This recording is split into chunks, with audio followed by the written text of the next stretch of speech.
Hey everybody, what's up? Clown, Slipknot, you know who I am. In the beginning of our career, we always wanted everything as quickly as possible because we had something to say. As our career quickly began as a rocket ride that we are still on, and we are all holding on to that rocket as hard as we can. Sometimes we just want to let go. Um, but the rocket's still going, and we learn to take time to fulfill dreams, keep some things back, work towards things, goals, get better, evolve.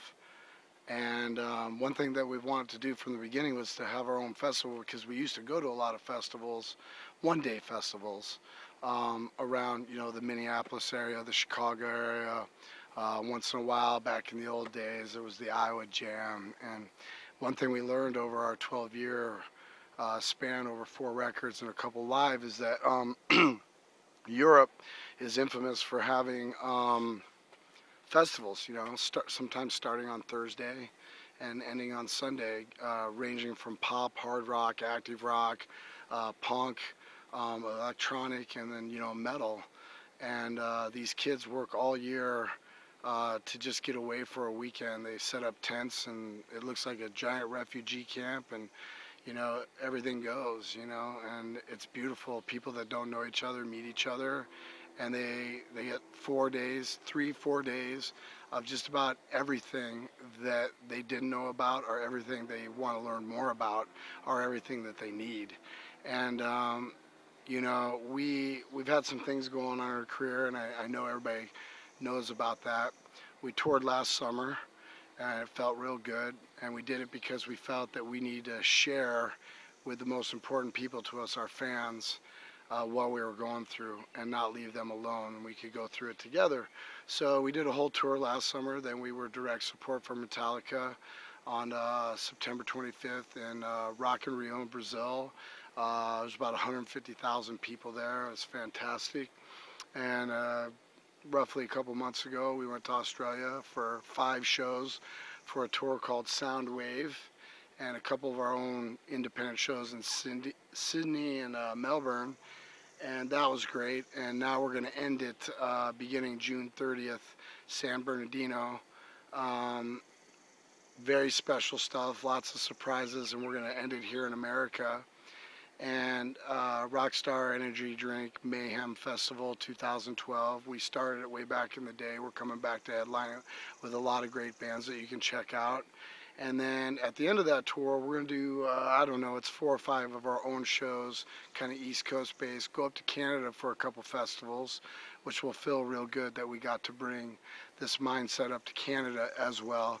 Then we're going to come down, we're going to end the whole thing with what we're calling Knotfest, something that we've wanted to do for a very, very long time. And basically what it's based upon is our way of looking of how to bring, as weird as it might sound, the rock back in the roll. I'm 42 years old, and things were a lot different back in the day.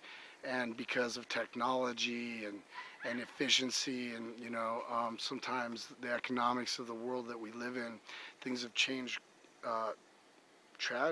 It's really kind of a tragedy, when Tower Records no longer is on Sunset Boulevard, the largest record store in the United States, and all the mom and pop stars are going, and you got to accept change, and I buy music off the internet. I pay for it because I love music, but we want to bring tangible ideas back to what music is, and we want people to experience things that they've never experienced.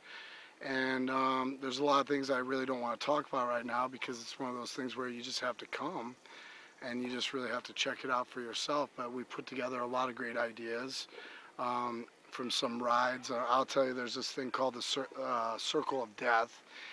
We call it the Circle of Death. And actually, I think they might even call it the Circle of Death. The reason why I picked that ride was because that ride has been at the Iowa State Fair ever since I was a little kid. And if you know what I'm talking about, it's a circle, and it goes around and around. It stops at the top, and then you go backwards. So I'll be doing things like getting a hat and putting all the kids I'm with, like VIP kids and other people, and I'll put all the names in a hat, and I'll pick one kid, and I'll ride next to that kid, and we'll do it. And then there's some other things, like I designed I got all these cars and put them all together for a drum circle instead of your normal kind of what we've seen before. Because when you saw that kind of thing first a long time ago, it was special. It's still special. I remember those days. I just wanted to make it a little bit different. So we have cars, they're very safe. But if you think about a steel drum, it has many different notes in it, and cars, from hoods to rooftops to doors to trunks, you know, there's a lot of different sounds, and there's going to be all these cars and all these people.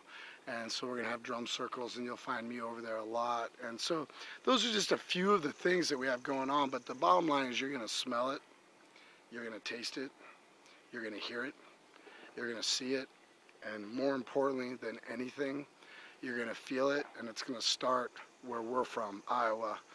And that's what's real. And we keep it real, and we keep it personal. And after the second one is done in Minneapolis, there's talk of a third. I really don't know. We're not spending a lot of time talking about that because I don't think it's going to happen. It may or may not, so it's not worth talking about at the moment, but there's two for sure. And after the Knotfests are done, we're going to go away for a very short time, shorter than most people probably want to believe. And then we're going to make a new record. We're going to get together, and it's going to come out before people really thought it would. And we're going to embark on the next stage of a journey that has some aspects of not expected to it. And that makes it special, and that makes it evolution. And we're ready, and just need a little more time. We're going to end it with Knotfest, take our time, write a record, record a record, start a new cycle, come out, join our culture, and do what we do best, take out the garbage sometimes. And I did last night. But basically the point is maybe when we come back after the next year or so, maybe Knotfest will just be what it is. And maybe Knotfest can continue when we're gone as well, because it's really just trying to bring back what we remember from our generation, that I really do feel things are lacking. You know, people try and they succeed, and there's a lot of good things going on, but there's a lot to learn from Europe and what goes on there, from Nebworth to Download to Grasspop to Rock'em Ring, Rock'em Park. Let's not forget Reading and Leeds. I could go on and on and on and on. We've done it for 12 years. We're over there before we tour the summer. In the United States, you know, to things like Ozfest, you know, there's Lollapalooza, there's all these great things, there's new things going on, Bonnaroo, you know, Coachella, there's all these fantastic things, and they're all great, and we love them all, but we're going to do it our way, and our way's the best, and don't get in our way, because I wanted it then, and I get it now, and it's just another dream fulfilled. And I only need my culture, my band's culture, our culture to come and bring someone who doesn't understand, and we'll make it work. But Knotfest 2012, be there or don't bitch.